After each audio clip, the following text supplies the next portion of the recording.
so Bakari was saying, Bruce said he couldn't wait till November, where in his words, he could use Trump's misogynistic, racist words against him. It's interesting, Don, how everyone in the world is using the word racist on Donald Trump except Donald Trump. And Mr. Bakari, since you're with a candidate and the young lady doesn't have a candidate, here's the deal. Donald Trump has met with, has met a tremendous amount of pastors from all over the country. We had several meetings, and to bring their what they have going on in their community about how the Trump campaign or how the Donald Trump presidency can help their communities. And, I disagree you saying he doesn't understand about what's going on in black communities. First of all, have you ever even met him before?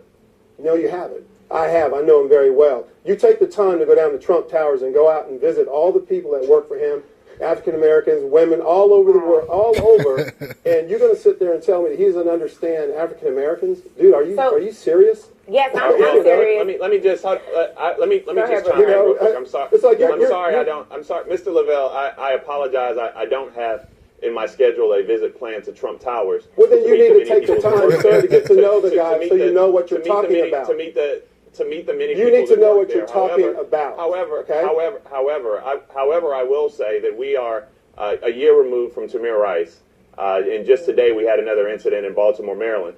We're about a year removed from Walter Scott, where he was gunned down and shot in the back, and it was on camera.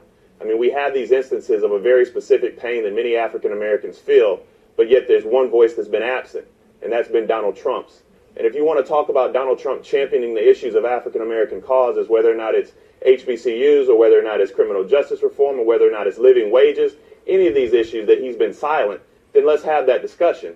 But you cannot sit here and say that he's been a champion of those issues because, sir, he simply has not. Well, he has said, Bakari, before you answer, he has called the number of unarmed black men being killed by police. He said that it was a massive crisis, but he said police officers are often mistreated. That's Donald Trump's stance on that particular issue. Go ahead. And here's the hard thing, Don. The reality of it is the rhetoric at his rallies simply caused those things to get even worse. Here we go, the word rhetoric. It's a real word. Look it up. The reality of it is at you ever been to a rally? I'm not going. Hell, I'll get beat up. Have you seen the people that look like me get beat up at the rally? No. Okay, well, let me finish, because you're wrong. So here's what I'm telling you. You're wrong because you've never been, man. Okay, well, anyway, the point is this. So talk about something when you've been to something. Can you please let me finish? Because I let you finish. Okay, great.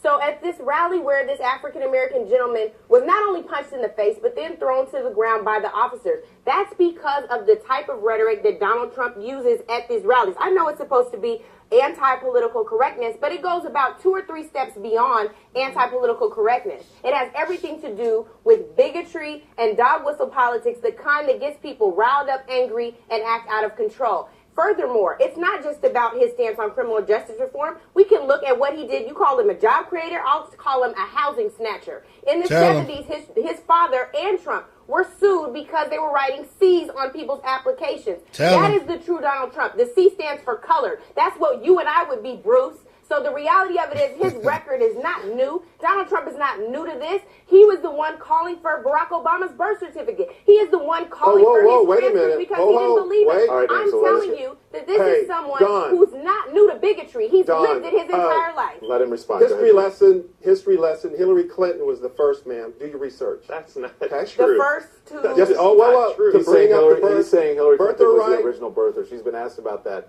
and she's denied it. I even asked her about it. She was the first in 07 on the campaign. Fact check it. Yes. Yeah. Okay, but listen, let's move on.